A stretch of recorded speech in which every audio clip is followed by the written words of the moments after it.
Simple ಆಗಿರೋದನ್ನ ನೀವು natural ಆಗಿ ತಗೊಳ್ಳೋದೇ ಇಲ್ಲ.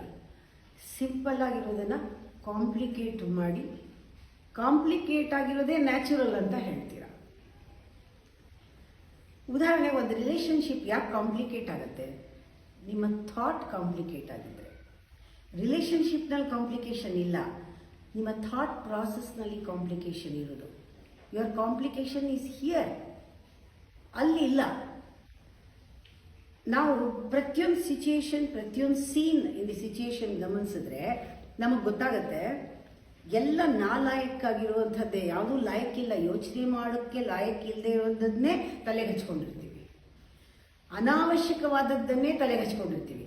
ನಮ್ಮ ಜೀವನಕ್ಕೆ ರಿಲೇಟ್ ಆಗಿಲ್ಲದೆ, ಸುಖವಾಗಿ ಸಂತೋಷವಾಗಿರೋ ಜೀವನಕ್ಕೆ ರಿಲೇಟ್ ಆಗೇ ಇಲ್ಲ ಆ ದೃಶ್ಯ, ಅದನ್ನು ನಾವು ತಲೆಗೆ ಹಚ್ಕೋತೀವಿ. ಅಂದರೆ ಕಾಂಪ್ಲಿಕೇಟ್ ಮಾಡ್ಕೊಳ್ಳೋಕ್ಕೆ ಅದ್ರ ಬಗ್ಗೆ ಯೋಚನೆ ಮಾಡ್ತೀನಿ. ಅನಾವಶ್ಯಕ ಆಲೋಚನೆಗಳು ಕಾಂಪ್ಲಿಕೇಟ್ ಆಗಬೇಕಾದ್ರೆ, ಕಾಂಪ್ಲಿಕೇಟೆಡ್ ಥಾಟ್ ಅಂದರೆ ಅನಾವಶ್ಯಕವಾದ ಆಲೋಚನೆಗಳು.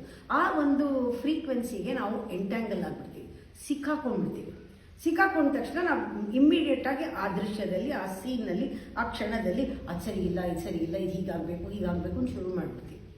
ಅಲ್ಲೇನಾಯಿತು? ಕಾಂಪ್ಲಿಕೇಟ್ ಆಯಿತು ರಿಲೇಷನ್ಶಿಪ್. ಅದಕ್ಕೆ ರಿಲೇಟ್ ಆದವರೆಲ್ಲರೂ ಕೂಡ ಕಾಂಪ್ಲಿಕೇಟ್ ಆಗಿ ಮಾಡ್ಕೊಂಡು ಹೋಗ್ತೀವಿ.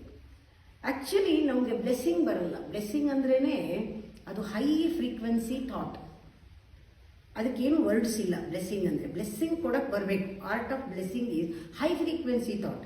ಹೈ ಫ್ರೀಕ್ವೆನ್ಸಿ ಥಾಟಲ್ಲಿ ಹೈ ಥಿಂಕಿಂಗ್ ಇದೆ. ಹೈ ಥಿಂಕಿಂಗ್ ಅಂದರೆ ನೀವು ಅಹಂಕಾರ ಬಿಟ್ಟು, ಎಕ್ಸ್ಪೆಕ್ಟೇಷನ್ ಬಿಟ್ಟು ಆಕ್ಸೆಪ್ಟೆನ್ಸಲ್ಲಿ ಇರ್ತೀರಾ. ಹೈ ಥಿಂಕಿಂಗ್ನಲ್ಲಿ ಅಂದರೆ ದಟ್ ಈಸ್ ಲೈಫ್ ಅಂತ. High thinking is life. ತುಂಬ ಜನಕ್ಕೆ ಲೈಫ್ ಅಂದರೆ ಗೊತ್ತೇ ಇಲ್ಲ. ಲೈಫ್ ಅಂದರೆ ಎನರ್ಜಿ ಅಂತ, ಲೈಫ್ ಅಂದರೆ ಇಟ್ ಈಸ್ ಎಕ್ಸಿಸ್ಟೆನ್ಸ್ ಅಂತ. All life, you need that life to your life, day to day life. Life demands life. ಸೋರ್ಸಿಂದ ಲೈಫ್ ಬರಬೇಕು ನಮ್ಮ ಲೈಫ್ಗೆ. ಪ್ರತಿಯೊಂದು ಎಲ್ಲದಕ್ಕೂ ಲೈಫ್ ಬರಬೇಕಾದ್ರೆ ಲೈಫಿಂದಾನೇ ಬರಬೇಕು. ಆ ಲೈಫ್ ಈಸ್ ಹೈ ಥಿಂಕಿಂಗ್. ಆಗ ಆಗೋದು simple living. Simple living high thinking ಅಂತ ಯಾಕೆ ಮಾಡಿದ್ರು? ಹೈ ಥಿಂಕಿಂಗ್ ಅಂದರೆ high frequency of thought, which is exactly the life force, which gives energy to our day-to-day life, day-to-day activity.